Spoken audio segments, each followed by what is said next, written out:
Ok, nous sommes même à Sikamoko. Bon, moi, on va faire des côtés. Ana moi, ils ont terrain. Na bouté comme bien Nganda. Nganda est commis. Basi na mibali au babala. Bayaka. Donc, nous t'avons so bâti minda minda fait quoi. Les raisons pas bon minda de faire tu ce monde. Et ça, on marié. N'a pas femme mariée. Bah, putain. T'as la dégâts.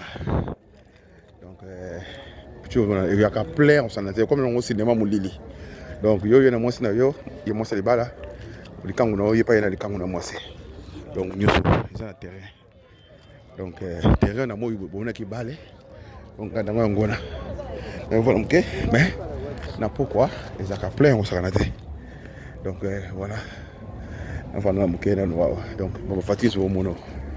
Là, au Yinda. Donc, ils ont terrain.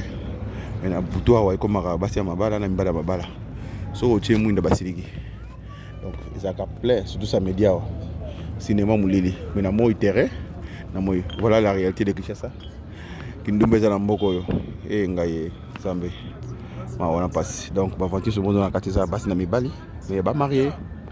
Batata baza ba marié, na basi baza ba marié, ba kana basi na bango to makangu na bango. Ya na zoluka na kanga mu pasteur moko ate bandeko. Pasteur na ibna sala makambo ngambe na kanga. Ako so denlesia ouais. Boy ibi mutu ka denlesia ibi sanga na luka e. To ko récupérer surtout ba pasteur ya poto ba ntanga mboka te pobe ba mboka nanga. Donc voilà, c'est un peu ça l'histoire.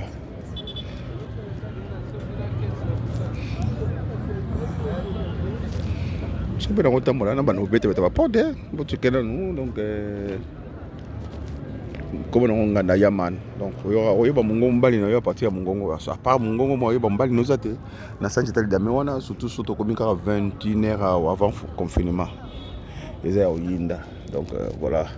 Comme tout quand ils sont bons na kuna. Tout quand ils sont bons na kuna. Les airs tu vas bomba na kati.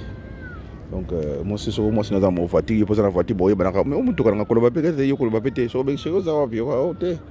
Na kala man luku muntu ko fagi. Bon, il est pas yebi. C'est bon ça, o tenga za nda kuna bana. Donc voilà, c'est un peu ça l'histoire.